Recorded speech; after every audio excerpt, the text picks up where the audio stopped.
एक राजा अपनी प्रजा का भरपूर ख्याल रखता था। राज्य में अचानक चोरी की शिकायतें बहुत आने लगी। कोशिश करने से भी चोर पकड़ा नहीं गया। हार कर राजा ने ढिढोरा पिटवा दिया कि जो चोरी करते पकड़ा जाएगा उसे मृत्युदंड दिया जाएगा। सभी स्थानों पर सैनिक तैनात कर दिए गए। घोषणा के बाद 3-4 दिनों तक चोरी की कोई शिकायत नहीं आई। उस राज्य में एक चोर था जिसे चोरी के सिवा कोई काम आता ही नहीं था। उसने सोचा, मेरा तो काम ही चोरी करना है। मैं अगर ऐसे डरता रहा तो भूखा मर जाऊंगा। चोरी करते पकड़ा गया तो भी मरूंगा। भूखे मरने से बेहतर है चोरी की जाए। वह उस रात को एक घर में चोरी करने घुसा। घर के लोग जाग गए, शोर मचाने लगे तो चोर भागा। पहरे पर तैनात सैनिकों ने उसका पीछा किया। चोर जान बचाने के लिए नगर के बाहर भागा। उसने मुड़ के देखा तो पाया कि कई सैनिक उसका पीछा कर रहे हैं। उन सबको चमका देकर भाग पाना संभव नहीं होगा। भागने से तो जान नहीं बचने वाली, युक्ति सोचनी होगी। चोर नगर से बाहर एक तालाब किनारे पहुंचा। सारे कपड़े उतारकर तालाब में फेंक दिया और अंधेरे का फायदा उठाकर एक बरगद के पेड़ के नीचे पहुंचा। बरगद पर बगुलों का वास था।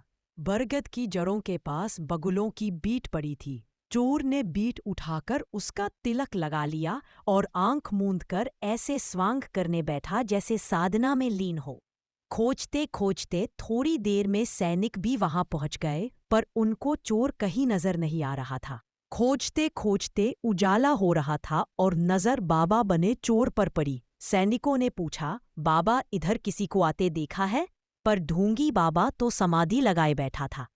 वह जानता था कि बोलूंगा तो पकड़ा जाऊंगा, सो मौनी बाबा बन गया और समाधि का स्वांग करता रहा। सैनिकों को कुछ शंका तो हुई, पर क्या करे, कहीं सही में कोई संत निकला तो। आखिरकार उन्होंने छुपकर उस पर नजर रखना जारी रखा। यह बात चोर भांप गया। जान बचाने के लिए वह भी चुपचाप बैठा रहा। 1 दिन, 2 दिन, 3 दिन बीत गए, बाबा बैठा रहा। नगर में चर्चा शुरू हो गई कि कोई सिद्ध संत पता नहीं कितने समय से बिना खाए पिए समाधि लगाए बैठे हैं। सैनिकों को तो उनके अचानक दर्शन हुए हैं। नगर से लोग उस बाबा के दर्शन को पहुंचने लगे। भक्तों की अच्छी खासी भीड़ जमा होने लगी। राजा तक यह बात पहुंच गई। राजा स्वयं दर्शन करने पहुंचे। राजा ने विनती की, आप नगर में पधारे और हमें सेवा का सौभाग्य दें। चोर ने सोचा, बचने का यही मौका है। वह राजकीय अतिथि बनने को तैयार हो गया। सब लोग जयघोष करते हुए नगर में ले जाकर उसकी सेवा सत्कार करने लगे। लोगों का प्रेम और श्रद्धा भाव देखकर ढोंगी का मन परिवर्तित हुआ। उसे आभास हुआ कि यदि नकली में इतना मान सम्मान है तो सही में संत होने पर कितना सम्मान होगा। उसका मन पूरी तरह परिवर्तित हो गया और चोरी त्याग कर सन्यासी हो गया। शिक्षा, संगति, परिवेश और भाव इंसान में अभूतपूर्व बदलाव ला सकता है। रत्नाकर डाकू को गुरु मिल गए तो प्रेरणा मिली आदि कवि हो गए। असंत भी संत बन सकता है यदि उसे राह दिखाने वाला मिल जाए। अपनी संगति को शुद्ध रखिए, विकारों का स्वतः पलायन आरंभ हो जाएगा।